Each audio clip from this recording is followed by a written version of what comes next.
سب سے پہلے گھر میں جنگ ہوئی. باپ کہتا ہے ابراہیم کیا؟ اراغب انت عن آلہتی یا ابراہیم،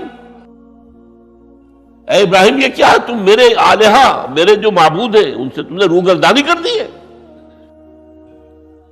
اور ابراہیم سمجھا رہے ہیں یا ابتے، ابا جان، انی قد جانی من العلم ما لم یاتک فاتبعنی اہدک صراطا سویا. ابا جان میرے پاس وہ علم آیا ہے جو آپ کے پاس نہیں آیا. مجھے اللہ نے وحی کے ذریعے سے ہدایت کاملہ عطا کر دی ہے، تو آپ کو میری پیروی کرنی پڑے گی. دیکھیے بات الٹی ہو رہی ہے. وہ باپ ہے، تم بیٹے ہو. وہ کہہ سکتا ہے میں نے اپنے یہ بال دھوپ میں سفید کیے، تم کل کے بچے. آج تم مجھ سے مانگ رہے ہو، مطالبہ کر رہے ہو. دلیل پہلے دے دی ہے. یا ابت انی قد جانی من العلم ما لم یاتک. وہ علم کا وہ شعبہ آپ کے پاس ہے ہی نہیں جو اللہ نے مجھے وحی کے ذریعے سے دے دیا ہے، لہٰذا آپ کو میری پیروی کرنی ہوگی. یا ابت لا تعبد الشیطان، ابا جان دیکھیں شیطان کی پیروی نہ کیجیے. انہ قال للرحمن عصیا، وہ تو رحمان کا بڑا گنہگار تھا، سرکش تھا، باغی تھا. یا ابت انی اخاف ان یمسک عذاب من الرحمن فتکون للشیطان ولیا. ابا جان مجھے بڑا اندیشہ ہے کہ آپ کہیں اللہ کی نگاہ میں شیطان کے ساتھیوں میں شمار نہ ہو جائیں اور پھر آپ پر اللہ کا عذاب نہ آ جائے. لیکن جواب کیا دیا باپ نے؟ اراغب انت عن آلہتی یا ابراہیم لئن لم تنتہ لارجمنک واہجرنی ملیا. اے ابراہیم میرے آلہہ، میرے معبودوں سے روگردانی کر رہا ہے، باز نہیں آؤ گے سنسار کر دوں گا، پتھر مار مار کے ہلاک کر دوں گا، اور نکل جاؤ، دفع ہو جاؤ میری نگاہوں کے سامنے سے. وہ فطرت سلیمہ کا حامل نوجوان کیا کہتا ہے؟ قال سلام علیک. اچھا ابا جان آپ پر سلامتی ہو. میں قال سلام علیک، میں جاتا ہوں، گھر چھوڑ کے جا رہا ہوں، لیکن میں اپنے رب سے آپ کے لیے دعا کروں گا کہ وہ آپ کو ہدایت دے. وہ مجھ پر بڑا مہربان ہے، مجھے امید ہے کہ وہ میری اس دعا کو رد نہیں کرے. اب اس سے ذرا آگے بات بڑھی. ابراہیم سوچتے ہیں کہ ان لوگوں کے اوپر تیشہ زوردار مارنا ہوگا، یہ جاگنے کو تیار نہیں ہے. میں ان سے کہتا ہوں تو ہاں کہتے ہیں، ہاں ٹھیک تو کہہ رہے ہو تم، لیکن نہیں بھائی یہ ہمارے آباء و اجداد کا دین ہے، اس پہ چلے آ رہے ہیں، کیسے چھوڑ دیں ہم؟ بات تو تمہاری ٹھیک لگتی ہے ابراہیم، تم بات تو صحیح کر رہے ہو، لیکن سورہ عنکبوت میں فرمایا مودۃ بینکم فی الحیات الدنیا. حضرت ابراہیم نے کہا تم اپنے دنیا کی زندگی کی محبتوں کی وجہ سے جکڑے ہوئے ہو، ورنہ تمہیں معلوم ہے میں نے کھول دیا تم پر کہ یہ سب بکواس ہے، یہ تمہارے عقائد جو ہیں بے بنیاد ہیں. لیکن دنیاوی محبتیں، یہ تعلق جو ہے تمہیں کھڑا کیے ہوئے ہے. جب انہوں نے دیکھا کہ ان پر، وہ اقبال کا شعر ہے کہ پھول کی پتی سے کٹ سکتا ہے ہیرے کا جگر، مرد ناداں پر کلام نرم و نازک بے اثر. مرد ناداں پر کلام نرم و نازک، اس کے اوپر تو وہ ہتھوڑا چلانا پڑتا ہے. وہ ہتھوڑا چلانے کی سوچی. ان کا کوئی تہوار آ رہا تھا جس میں جا کے باہر میدان میں جا کے کو پوجا کرنی تھی کسی خاص ستارے کی، اور پورا شہر خالی ہو جانا تھا. حضرت ابراہیم نے کہا میری طبیعت تو ٹھیک نہیں، میں تو آپ لوگوں کے ساتھ نہیں جاؤں گا، آپ جائیے. سب چلے گئے، پورا شہر خالی ہو گیا. اب انہوں نے ہاتھ میں ہتھوڑا لیا، وہ بت خانے میں گھس گئے اور سب بتوں کو توڑ کے چورا چورا کر دیا. لیکن طبیعت میں ایک عجیب قسم کا ایک مٹھاس والا مزاح تھا، تو اس ایک سب سے بڑے بت کو چھوڑ دیا اور اس کے کندھے پر وہ تیشہ رکھ دیا. اب جو وہ رات کو واپس آئے ہوں گے، آپ سوچئے ذرا، آج بھی ہندوستان کے شہر متھرا میں یا بنارس میں کہیں بتوں کے ساتھ کے کوئی حشر کر دے تو کیا قیامت آئے گی. کیا کیا من فعل ھذا بآلہتنا، کون ہے وہ جس نے ہمارے معبودوں کا یہ عشر کیا ہے؟ بہت کچھ کر کے کچھ لوگ ہاں ہم سنتے تھے ایک نوجوان جو ہے وہ کچھ ان کا ذکر کیا کرتا تھا ان بتوں کا کہ ان میں کچھ نہیں ہے، کچھ نہیں ہے، کچھ باغیانہ خیالات کا اظہار کیا کرتا تھا وہ ابراہیم۔ بلاؤ، حاضر کیا گیا، یا ابراہیم انت فعلت ھذا، کیا اب تم نے کیا؟ مجھ سے کیا پوچھتے، اس بڑے بت سے پوچھو، اس سے پوچھو، بھائی سارے ٹوٹے ہوئے، یہ سالم کھڑا ہے۔ اور نمبر 2 جسے کہتے ہیں پولیس کی اصطلاح میں آلہ واردات، قتل کیا تھا تو کس چیز سے کیا تھا وہ بھی برآمد ہو گیا، وہ چھری بھی مل گئی ہے، اس پر خون کے دھبے ہی ہیں، اور آج تو آپ کو معلوم ہے کہ خون کے قطرے سے بھی پتہ چل جاتا ہے کہ کس کا خون تھا، جینیٹکس کے ذریعے سے، تو اس نے کیا ہوگا۔ کہ ابراہیم وکل کے ناخن لو، ان سے پوچھے یہ بات کرتے کوئی، اف لکم، تف ہے تم پر، تم پوچھتے ہو ان کو جو بات تک نہیں کر سکتے، جو اپنا دفاع نہیں کر سکتے، جو اپنے آپ کو بچا نہیں سکتے۔ ایک عام انسان بھی دفاع کرتا ہے اپنا۔ فرجعوا الی انفسہم، اب انہوں نے اپنے اندر دلوں کی طرف دھیان کر کے سوچا کہ واقعی ابراہیم صحیح کہتا ہے، لیکن پھر لوٹے، پھر وہ عصبیت، پھر وہ آباء و اجداد کے ساتھ تعلق، پھر وہ معاشرتی نظام۔ انہوں نے کہا بس اس کو قتل کرو، اب اس کو ختم کر دو۔ یہ اس کو فیس کرنا، آپ سوچ لیجیے یہ کتنے بڑے امتحان کی بات تھی، کتنے بڑے جگر کی بات تھی۔ اچھا چونکہ وہاں نظام بھی تھا، بادشاہ کے دربار میں حاضری ہو گئی۔ ابراہیم ہم نے سنا تم ہمارے سوا کسی کو خدا مانتے ہو؟ جی ہاں، کون ہے وہ خدا؟ فرمایا میرا رب وہ ہے جو زندہ رکھتا ہے اور مارتا ہے، ربی الذی یحیی و یمیت، قال انا احیی و امیت، میں بھی زندہ رکھتا ہوں اور مارتا ہوں۔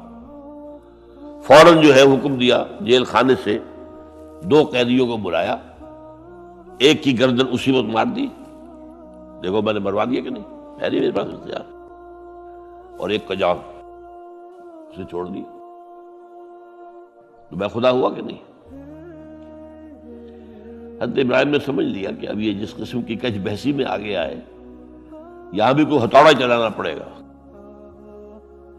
فرمایا فإن اللہ یاتی بالشمس من المشرق فأت بہا من المغرب، میرا رب وہ ہے جو مشرق سے نکالتا ہے سورج کو، تم خدا ہو تو ذرا مغرب سے نکال کے دکھاؤ۔ فبہت الذی کفر، تو وہ جو کافر تھا مبہوت ہو کر اب کیا کہ آئیں بائیں شائیں، فبہت الذی کفر۔ لیکن میں یہاں پہ جو زور دے رہا ہوں، آپ اس ہمت، اس قوت ارادی کا اندازہ کیجئے کہ جو ایک بڑے زبردست بادشاہ کے میں سامنے کھڑے ہو کر یہ بات کر رہا ہے، اور ڈٹ کر کر رہا ہے، آنکھوں میں آنکھیں ڈال کر کر رہا ہے۔ ان الذین قالوا ربنا اللہ ثم استقاموا تتنزل علیہم الملائکۃ الا تخافوا ولا تحزنوا وابشروا بالجنۃ التي کنتم توعدون۔ یہ کیفیت۔ تو پہلا امتحان تو ہے ان مادی غلافوں میں لپٹے ہوئے ہونے کے باوجود حق کو پہچان لینا، اس مادی کائنات میں گم نہ ہو جانا، اس سے ماورا، اس سے بلندتر ہو کر اس ہستی کو پہچاننا جس نے اس کو پیدا کیا۔ انی وجہت وجہی للذی فطر السماوات والارض حنیفا ما انا من المشرکین، پھر اس پر قائم رہنا، اور بڑے سے بڑا رزق لینا۔ آپ نے گھر سے نکال دیا، ٹھیک ہے چل جا رہا ہوں۔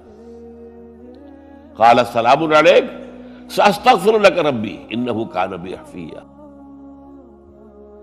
موت کو فیس کیا ہے تو اس طرح کیا ہے، اور کیسا جواب دیا ہو، کیسا، میں نے کہا ایک مذاق کا انداز تھا ان کے عمل میں، کہ اس سے پوچھو، ایک صحیح سالم کھڑا، باقی ٹوٹے ہوئے، تو کرنے والا یہ سرکمسٹانشل ایویڈنس کیا ہوتا ہو۔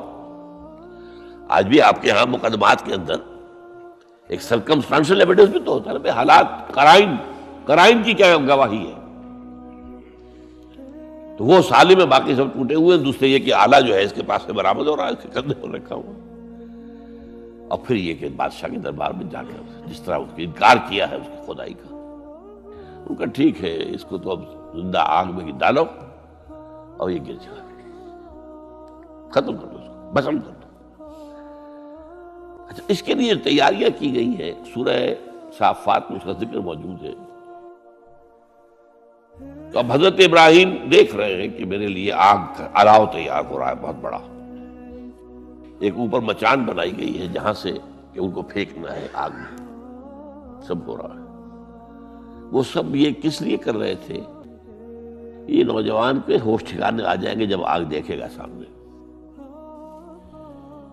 ابھی تو کوئی آیا نہیں نا امتحان اس پر. اسی لیے قرآن میں آیا ہے کہ ہم نے ان کو ناکام کر دیا جنہوں نے کہ یہ آزمائش ڈالی تھی. حضرت ابراہیم کود گئے. اقبال کہتا ہے بے خطر کود پڑا آتش نمرود میں عشق، عقل ہے محو تماشائے لبے بام ابھی. دیکھیے یہ دو عقلیں ہیں، یہ سمجھ لیجیے. ایک عقل وہ ہے جو پہچان لے، ایک عقل وہ ہے جو آگے چلنے سے روکے. دیکھو جواب ٹھیک نہیں تمہارا، کیا کر رہے ہو؟ اپنی جان سے کھیل رہے ہو، جان سے چلے جاؤ گے.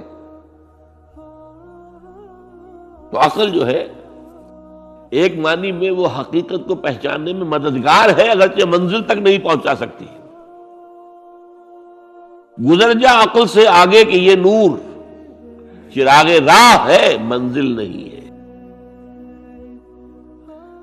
راست چراغ رکھا ہے تو روشنی تو ہو جائے گی نا کچھ دکھا دے گی.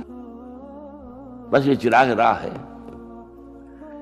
یہ آخری منزل تک عقل نہیں پہچان سکتی. یہ تو فطرت انسانی ہے، قلب ہے، روح انسانی ہے، وہ پہچانتی ہے.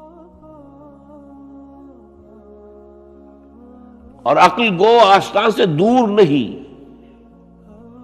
اس کی قسمت میں پر حضور نہیں، حاضری نہیں ہوتی وہاں. اللہ تک پہنچانے والی شے عشق ہے، اللہ کی محبت ہے. وہ سنہری بھی ہوتے ہیں، کیا کیا خوبصورت ہوتے ہیں، لاکھوں روپے کا ہوتا ہے، لیکن تہذیبی پس منظر اس کا یہ ہے. اب ظاہر بات ہے کہ وہ تو لوگ اس لیے حدیث میں یہ لفظ آیا ہے. ایک مرتبہ حضور مسجد نبی میں تشریف فرما تھے، باہر کوئی بدو آئے صحابی باہر سے، اور انہوں نے اپنے اونٹ کا یا اونٹنی کا گھٹنا نہیں باندھا، اسے ویسے ہی چھوڑ کے اندر آ گئے. حضور نے فرمایا تم نے اس کا گھٹنا کیوں نہیں باندھا؟ جواب دیا میں نے اللہ پر توکل کیا. فرمایا غلط، اعقلھا ثم توکل، پہلے اس کا گھٹنا باندھو پھر توکل کرو. وسائل کا استعمال ترک کر دینا توکل نہیں ہے. ہاں یہ سمجھو کہ وسائل کے ذریعے سے نہیں ہوگا، جو بھی کچھ ہوگا اللہ کے کیے سے ہوگا، لیکن وسائل کا استعمال تو کرنا ہے. وہ توکل اسلام میں نہیں جو رہبانیت کا توکل ہے.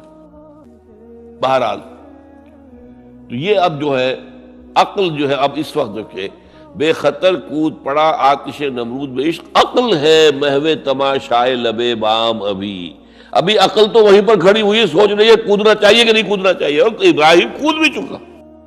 لوگ حیران رہے ہیں، لیکن اللہ نے اس آگ کو گل و گلزار بنا دیا. قلنا یا نار کونی بردن وسلام علی ابراہیم. اب آیا چوتھا امتحان کہہ لیجیے اس کو. یہ رسولوں کے باب میں اللہ کا قاعدہ ہے، اس قوم کی طرف کسی رسول کو بھیجیں، اگر وہ قتل کرنے پر آمادہ ہو جائے رسول کو تو پھر وہاں سے ہجرت کی اجازت ہوتی ہے. جیسے حضور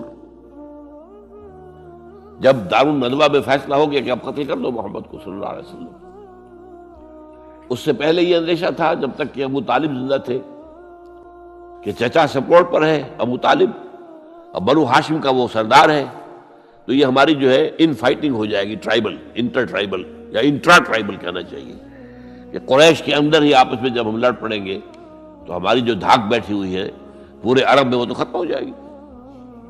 A house divided amongst itself can understand. یہ وہ چیز تھی جو ابھی تک ان کے ہاتھ روکے ہوئے تھی. اب ابو طالب مر گئے. اب جو سردار ہے بنو ہاشم کا وہ ابو لہب ہے، وہ حضور کا وزیر سب سے بڑا دشمن ہے. لہذا فیصلہ ہو گیا. تب آپ گئے ہیں طائف. اور وہاں سے بھی ناکام آئے ہیں۔ اس کے بعد یہ ہے کہ باقی سب صحابہ کو آپ نے اجازت دے دی کہ چلے جاؤ مدینے، لیکن ابھی آپ منتظر رہے جب تک کہ ایکسپریس پرمیشن نہ آئے۔ رسول اپنی جگہ چھوڑ نہیں سکتا۔ بہرحال یہ ایک علیحدہ معاملہ ہے کہ اس میں تھوڑی سی خطا ہو گئی تھی حضرت یونس علیہ السلام کے ساتھ کہ وہ اپنی قوم کے اس رویے سے دل برداشتہ ہو کر غصے کے اندر بھرے ہوئے یہ ماننے والے نہیں، ناہنجار لوگ چھوڑ کر چلے گئے، اگرچہ اللہ کی اجازت ابھی نہیں آئی تھی۔ یہی وجہ ہے اللہ نے انہیں سزا دی۔ مچھلی کے پیٹ میں رہے، وہاں وہ استغفار کرتے رہے، لا الہ الا انت سبحانک انی کنت من الظالمین۔ پھر اس ویل مچھلی نے اگل دیا ان کو اور ساحل کے اوپر رہے، اس کا پورا ذکر ہے قرآن مجید میں۔ بہرحال تو یہ اب معاملہ آ گیا وطن کو چھوڑنے کا، لہذا ہجرت کی۔ اب ان قال انی ذاہب الی ربی سیہدین۔ ٹھیک ہے، تم لوگوں کا حال یہ ہے، میں نے تمہیں ہر طرح سمجھایا، نرم بھی سمجھایا، گرم بھی سمجھایا، تمہارے اوپر ہتھوڑے بھی برسائے اور پھول بھی برسائے، تم کسی طرح ماننے والے نہیں ہو۔ اب تم میری جان کے دشمن بن گئے ہو تو ٹھیک ہے، پھر میں جاتا ہوں۔ انی ذاہب الی ربی سیہدین رب ہب لی من الصالحین۔ ایک دعا اور نکل آئی اس وقت دل سے، اے اللہ مجھے صالح اولاد عطا فرما۔ 80 برس سے تجاوز ہو چکی تھی عمر، اولاد نہیں تھی۔ آپ کے اپنے خاندان سے تھی جو اہلیہ تھی سارہ رضی اللہ تعالیٰ عنہ، بانجھ نہیں ہوئی، اولاد نہیں ہوئی، اللہ کی مرضی۔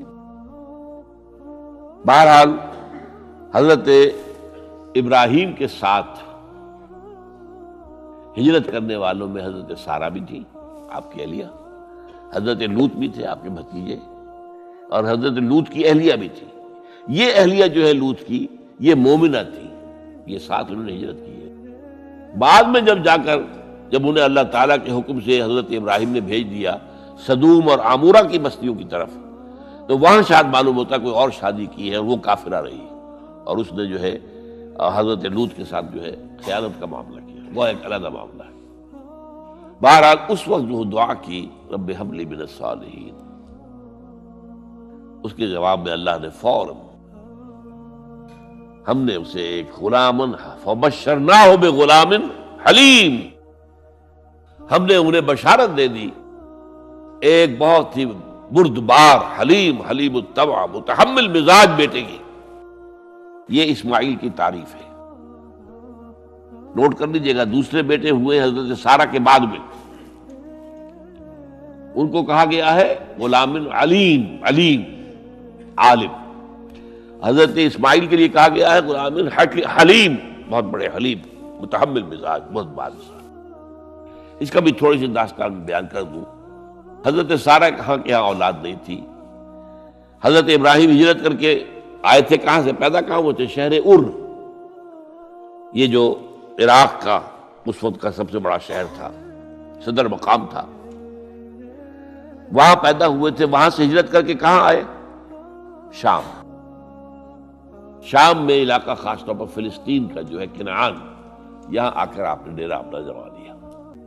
اور اس کے قریب میں ہی 2 بستیاں تھیں جہاں پر کہ وہ سوڈومی والا معاملہ جو ہے آپ کو معلوم ہے، بدترین جو ہے گندگی تھی ان کے اندر، جہاں حضرت لوط علیہ السلام کو بھیجا۔ پھر انہوں نے ایک سفر کیا مصر کا، اس کی وجہ بھی سمجھ لیجئے۔ مصر میں اس وقت جو خاندان حکمران تھا وہ عرب تھا اصلا، وہ مصری نہیں تھے، وہ فرائضہ نہیں تھے، وہ مصر کے تھے، عرب سے آ کر لوگوں نے قبضہ کیا تھا۔ تو حضرت ابراہیم وہاں گئے، وہاں ان کی بڑی پذیرائی ہوئی۔ ایک حادثہ سا بھی ہوا کہ یہ اندیشہ تھا کہ کہیں حضرت سارہ بہت خوبصورت تھی، تو کوئی بادشاہ جو ہے، وہ بادشاہوں کے اپنے انداز ہوتے ہیں، تو کوئی جو ہے کوئی غلط حرکت نہ کرے۔ تو کہا کہ سارہ سے کہا کہ میں جب یہ مجھ سے پوچھے گا یہ کون ہے تو میں کہہ دوں گا میری بہن ہے، نہیں میں کہوں بیوی تو پھر تو وہ کہے گا ٹھیک ہے، پھر یہ اب میں لیتا ہوں اس کو، بہن ہے۔ بہرحال اس میں جو بھی ہوا، اللہ تعالیٰ نے حضرت سارہ کی عزت بھی بچائی۔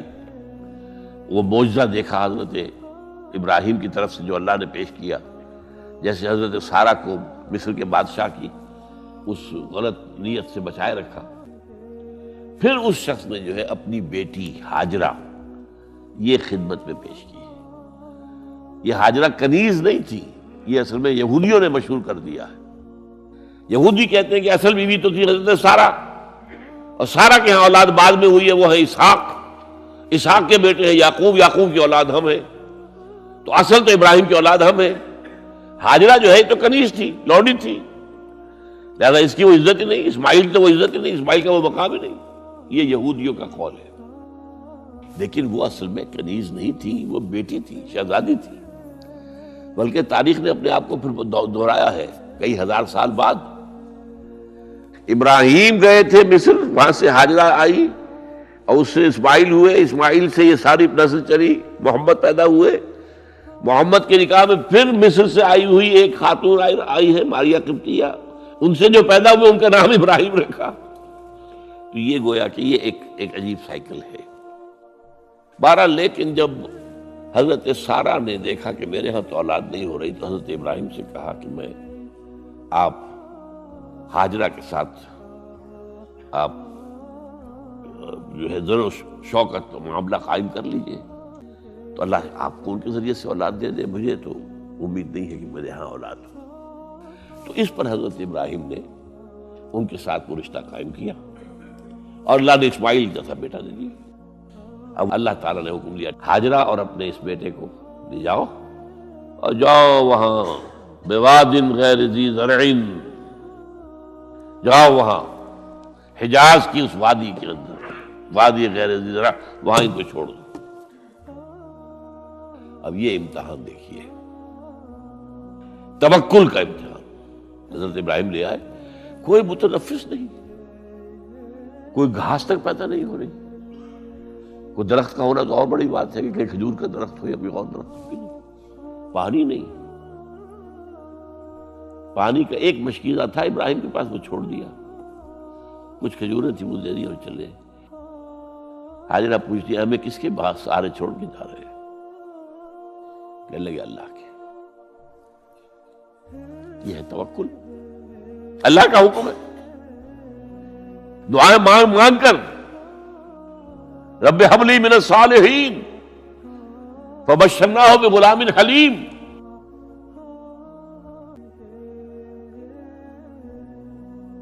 اب وہ بچہ آتے رہتے تھے، چکر لگاتے تھے. فلما بلغ معه السعی، جب وہ بچہ اسماعیل ان کے ساتھ بھاگنے دوڑنے کے قابل ہو گیا، کاموں میں ہاتھ بٹا رہا ہے، 13 برس کی عمر ہو گئی ہے، نوجوان. اب اندازہ کیجئے 100 برس کی عمر، بوڑھا آدمی، اولاد اب تک ہوئی نہیں تھی. ایک اولاد مانگ مانگ کر دعا سے اللہ سے لی ہے. اب آخری امتحان آتا، اس سے آگے کوئی امتحان نہیں. اس بوڑھے شخص کی نخل تمنا ہری ہو رہی تھی اپنے بیٹے کو دیکھ کر. فلما بلغ معه السعی قال یا بنی انی اری فی المنام انی اذبحک فانظر ماذا تری. کہتے ہیں حضرت ابراہیم بیٹے، میں مسلسل دیکھ رہا ہوں خواب میں کہ میں تمہیں ذبح کر رہا ہوں. تو دیکھو، غور کرو، تمہاری رائے کیا ہے؟ نبی کا خواب بھی وہی ہوتا ہے، اس میں کوئی شیطنت جو ہے، کوئی شیاطین جن و انس کی کوئی مداخلت نہیں ہو سکتی. پھر یہ کہ پے بپے 3 دن یا بنی انی اری فی المنام انی اذبحک فانظر ماذا تری. اب جواب سنیے، وہ حلیم. یا ابت افعل ما تؤمر ستجدنی انشاءاللہ من الصابرین. ابا جان کر گزریے جو آپ کو حکم ہو رہا ہے. تومر ابرتا نہیں، تومر حکم ہو رہا ہے. جب 3 دفعہ آپ کو یہ حکم ہو گیا اللہ کی طرف سے تو پھر دیر کائے پہ. یا ابت افعل ما تؤمر ستجدنی انشاءاللہ من الصابرین. آپ مجھے انشاءاللہ صابر پائیں گے. یہ وہ صابر اور حلیم ہونے کی شان ہے، جان دینے کے لیے تیار. اب یہاں بھی دیکھیے کہ یہودیوں نے اتنی تحریفیں کی ہیں وہ ذبیح اللہ حضرت اسحاق کو کہتے ہیں. یہ بعد میں حضرت اسحاق پیدا ہوئے 13 سال بعد، 100 برس کی جب عمر تھی حضرت ابراہیم کی تب ہوئے. اب وہ کہتے ہیں کہ ذبیح اللہ جو ہے وہ اسحاق ہے، اسماعیل تھے. مروا پہاڑی، جو مروا اور یہ موریا، وہاں پر بھی انہوں نے ایک پہاڑی کا نام رکھ دیا مروا. وہ کہتے ہیں یہاں پر اسحاق کو ابراہیم نے ذبح کرنے کی کوشش کی. سب بکواس. ایک بڑی عمدہ کتاب مولانا فراہی رحمۃ اللہ علیہ کی تھی، عربی، پھر اس کا ترجمہ ہوا، الرأی الصحیح فی من هو الذبیح. عربی میں کتاب تھی کہ ذبیح کون تھا، اسماعیل یا اسحاق، اس کے بارے میں صحیح رائے کیا ہے. یہ اس کتاب کا موضوع ہے. تو انہوں نے تورات کے حوالے سے ثابت کیا ہے. اصل میں ہوتا کیا ہے، چور لاکھ چیزیں چھپا بھی جائے اپنی تو کہیں نہ کہیں کلو چھوڑ جاتا ہے. آخر تفتیش ہوتی ہے، پولیس والے بھی جانتے ہیں کہیں نہ کہیں سے کوئی نہ کوئی کلو جو ہے، اب ساری چیزوں کو سمیٹنا مشکل ہوتا ہے اس کے لیے. تو اس کے اندر وہاں کلو موجود ہے، اسحاق اس کے اندر، تورات کے اندر، جس سے ثابت ہوتا ہے. انہوں نے ثابت کیا. الرأی الصحیح فی من هو الذبیح، اس کا میں نے ترجمہ شائع کیا تھا جب میں نے ابتدا کی ہے لاہور میں آ کر اپنے کام کی 1965 میں. تو دارالاشاعت الاسلامیہ میں نے قائم کیا تھا، اپنا ایک دارالاشاعت پبلشنگ ہاؤس، اس سے وہ کتاب شائع کی تھی. اب بھی وہ چھپتی ہے، اب وہ اور پبلشر ہیں ان کے، وہ چھاپ رہے ہیں. بہرحال تو حضرت اسماعیل جو ہے وہ ذبیح اللہ ہے. اللہ نے جب لٹا دیا، فلما اسلما وتلہ للجبین. اب یہاں پر ذرا نوٹ کیجئے، اسلما، جب دونوں نے اسلام کا مظاہرہ کیا، وہ جو میں نے کہا تسلیم، سر تسلیم خم ہے جو مزاج یار میں آئے. بوڑھا باپ چھری لے کر تیار ہو گیا ہے اور جوان بیٹا گردن ڈال کر بس صرف ایک احتیاط کی ہے کہ پیشانی کے بل لٹایا ہے تاکہ چہرہ سامنے نہ رہے. اتنی بات. چھری چلاتے ہوئے چہرہ اوندا بولتا لہو للجبین، پیشانی کے بل انہوں نے لٹا دیا اور پھر چھری چلائی. لیکن اللہ نے پکار کر کہا، یا ابراہیم قد صدقت الرؤیا انا کذالک نجزی المحسنین. اے ابراہیم بس تم نے اپنا خواب پورا کر دیا. میں نے آج سے بہت پہلے مضمون لکھا تھا اس پر، تو میں نے کہا تھا جس کا امتحان لیا جا رہا تھا وہ فیل نہیں ہوا، ممتحن کو بس کرنی پڑی ہے، اللہ کو بس بس بس. ان ھذا لہو البلاء المبین. اے ابراہیم واقعتاً یہ بہت بڑی آزمائش تھی جس میں تم پورے اتر گئے ہو. یہ میں نے آپ کے سامنے زندگی کا جو پورا ایک نقشہ ہے ابراہیم کا، ہر قدم پر امتحان، ہر قدم پر امتحان، ایک سے ایک کڑا امتحان، ایک سے ایک بڑا امتحان، اور آخری امتحان یہ تھا ان ھذا لہو البلاء المبین. جب ممتحن یہ کہتے ہیں بھائی بات تم بہت مشکل، پرچہ واقعی میں نے بہت مشکل سیٹ کیا تھا، کمال ہے تم نے بہت عمدہ حل کیا، تو اس سے بڑی شاباش کیا ہوگی. لیکن اس کے ساتھ یہ ہے کہ اب اگلا موضوع آ رہا ہے میرا، جہاں تک تو معاملہ آ گیا، یہ قربانی جو ہے اس کو پھر ہمیشہ کے لیے اب سنت ابراہیم کے طور پر جا باقی رکھا گیا. عین اس وقت جنت سے ایک میڈا ان کی جگہ آ گیا. حضرت اسماعیل کو کوئی قدر نہیں پہنچی، کچھ بھی نہیں، میڈا ذبح ہو گیا. اور وہ قربانی ہے جو آج پوری دنیا میں اس وقت سے لے کر ترکنا علیہ فی الآخرین، ہم نے اس کی یہ یاد ہے. یہ قربانیاں جو آپ دیں گے یہ کیا ہے؟ حضور سے پوچھا گیا ما ھذی الاضاحی یا رسول اللہ، اے اللہ کے رسول یہ اضاحی کیا ہے، یہ کیا ہے، یہ جو ہم قربانیاں دیتے ہیں کیا ہے؟ قال سنت ابیکم ابراہیم، یہ تمہارے باپ ابراہیم کی سنت ہے. اس کو زندہ رکھا ہے اللہ نے. ان کے اس امتحان کی کامیابی کو، اس کا جشن منایا جا رہا ہے ہر سال. لاکھوں کا، کروڑوں جانور جو ہے اللہ کے نام پر ذبح ہو رہے ہیں. یہ وہ اسماعیل کی قربانی کا جو ہے یہ جشن ہے جو منایا جا رہا ہے. البتہ یہاں میں ایک بات کہہ دوں، علامہ اقبال نے ایک شعر میں، شاعرانہ ایک ہوتا نا تصور، ایک اس میں ایک بات کہی ہے جو میرے خیال میں مناسب نہیں ہے. شعر تو بہت اچھا ہے. غریب و سادہ و عجیب، غریب و سادہ و رنگی ہے داستان حرم، نہایت اس کی حسین ابتدا ہے اسماعیل. یہ بہت سے لوگوں کو بہت شعر پسند آتا ہے، خصوصاً شیعہ بھائیوں کو تو بہت ہی پسند آئے گا کہ وہ جو قربانی اسماعیل کی ہو رہی تھی اور نہیں ہوئی تھی، وہ قربانی ہے جو حسین کی ہوئی ہے کربلا کے اندر. تو غریب و سادہ و رنگی ہے داستان حرم، نہایت اس کی حسین ابتدا ہے اسماعیل. میں کہتا ہوں اس میں تو کوئی چیز جوڑ کھانے والی ہے ہی نہیں. اسماعیل کو ذبح کرنے والے کون تھے؟ رسول، امام الناس، خلیل اللہ، ابو الانبیاء. اور حسین کو ذبح کرنے والے کوفی، یزیدی، زیادی. نمبر 2، اسماعیل تو ذبح نہیں ہوئے، حسین تو ذبح ہو گئے. کیا مناسبت ہے؟ نمبر 3، حضرت اسماعیل نے تو خود ہی گردن ڈال دی تھی، حضرت حسین تو لڑتے ہوئے ماشاءاللہ بہادری کے ساتھ لڑتے ہوئے جان دیے، اور انہوں نے ایسے تو نہیں گردن ڈال دی تھی. تو کوئی مناسبت نہیں ہے.